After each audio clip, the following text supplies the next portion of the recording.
And there's something we need to realize about the American church is that for decades, slowly people have stopped coming in. The unsaved have stopped coming into our buildings on a regular basis.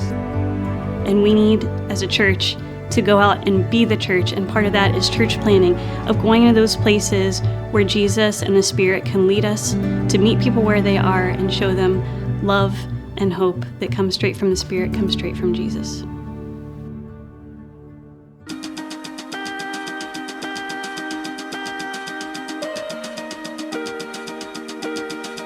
We believe that the Great Commission that Christ has given to make disciples, to baptize, and to teach is carried out by the local church planting new churches.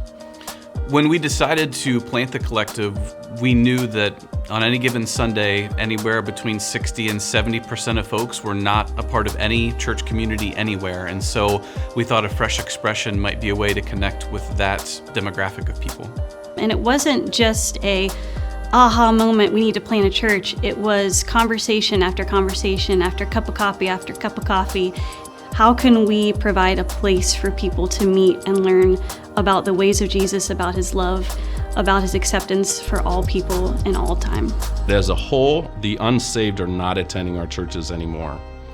It is documented that the most successful way of getting the gospel to the most people at once is to plant a new work. And so, what are we waiting for? When we were deciding whether or not to be involved in helping plant a church, we had a lot of things to consider. We had been at Jackson Friends Church for 17 years. It's where we raised our kids. We were involved in a lot of ministries there. You don't really know what you believe until you test it. Yeah. And so I think that the biggest impact on our faith has been if you're not willing to risk, you're not willing to test it and see all the ways that Jesus is going to show up.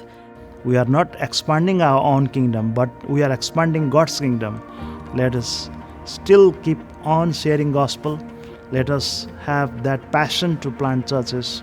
And God has given us the potential partners, being with the Evangelical Friends Church, to support in coaching, mentoring, training.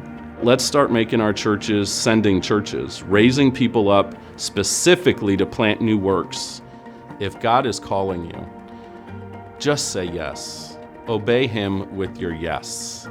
God did give us a really clear yes, but then we looked back and we started to see that he had been preparing us all the way along, even before we knew that that's what he was doing. Start with what you might feel led to do and what your community might need in the way of a church, an expression of the kingdom, and then look at your resources and just say, with this scale, how can we do what we feel called to do? Let us not be afraid of thinking and planning and praying for a new church in new places, in a new ways. We've got to be willing to receive people with open hands and release them with open hands too when it comes to planting churches. So it's absolutely vital for EFCER to plant new churches. We believe as a team that it takes all kinds of churches to reach all kinds of people. So maybe God's calling you. Maybe he's speaking to you even now. Maybe this is an area where you've been feeling moved in your prayer life and the Holy Spirit has been just nudging you in this direction. And if that's you, we'd love to be able to talk with you. We'd love to come alongside you and pray with you to discern how we're going to build God's kingdom together.